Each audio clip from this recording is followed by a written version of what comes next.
This windy spell of weather really extends through to the end of the year, just a slight respite on Friday, later on Friday. But if you are heading out and about on New Year's Eve, you may encounter some heavy showers before that, another band of heavy rain. So we're not out of the woods yet. The Met Office has said that parts of the United Kingdom may face power cuts, flooding and issues with transport, as Storm Gerrit is predicted to bring strong winds and heavy rain to large swathes of the United Kingdom. There could be gusts of between 50 and 60 miles per hour and even 70 miles per hour on high ground and exposed coasts, particularly on the south coast of England. A danger to life warning has been issued in Wales because of the risk of fast flowing or deep floodwater. Well, joining me now is the meteorologist Claire Nasir.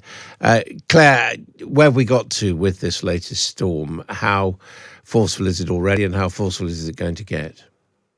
Hello there, Adam. Yes, there are numerous weather warnings in force right across the UK. Every part of the country will be touched by this storm in some way, some places more impacted than others. So at the moment, Gerrit is towards the northwest of the country, but the winds are relentless and it's bringing heavy rain, which is tracking from the west towards the east.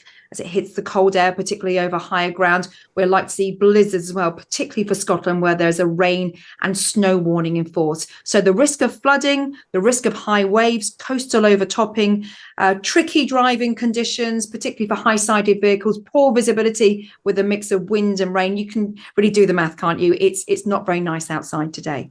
And which parts of the UK should be most worried? Okay, in terms of wind, it's the south coast with some high waves, and then the west coast of Wales, western parts of Scotland as well. In terms of rain, it's really the interior of the UK where we'll see some really intense bursts of rain. And the land is so saturated at the moment. That's why we are concerned about that. More surface water is not going to help the situation there. Now, for the higher routes of Scotland, it's wind and snow. And then tonight, blizzards with winds perhaps even up to 85 miles an hour across Shetland. So every part of the country is seeing some impacts from this storm. And how long before the storm passes? Well, interestingly, this is a fairly slow-moving system. It's dumbbelling with another couple of centres of low pressure. So it will remain windy tomorrow with heavy showers. And these showers, again, could be a wintry mix in the north. In fact, this windy spell of weather really extends through to the end of the year, just a slight respite on Friday, later on Friday. But if you are heading out and about on New Year's Eve, you may encounter some heavy showers before that, another band of heavy rain. So we're not out of the woods yet, Adam. I mean, a lot of people will have noticed that in quite a lot of the country, it's been very warm, well above average. Is that connected to the storm?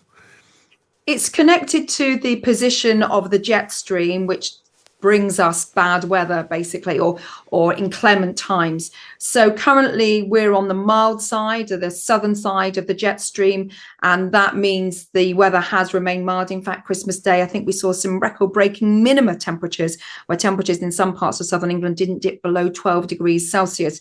Now, across Scotland, it is a different story. As I said, there's a risk of snow. So we're really on the boundary between that cold air trying to dig in from the Arctic and milder conditions coming in from the subtropics. And we're in the firing line across all of that. And that's the reason why we're seeing so much wet and windy weather.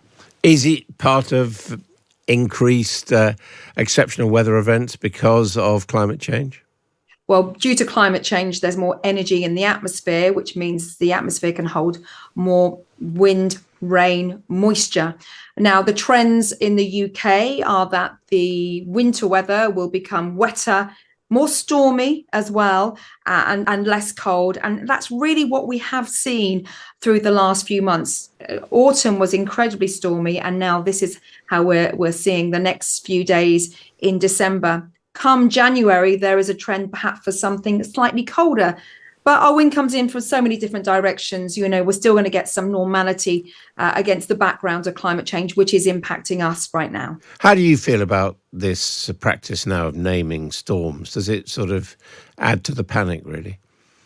No, I think it's a really good thing, Adam. I think anything which forewarns people that there are risks outside means that people can make informed decisions. And there's been some horrific weather through the last few months. We had red warnings for rain across eastern Scotland, which is really resilient to wet weather.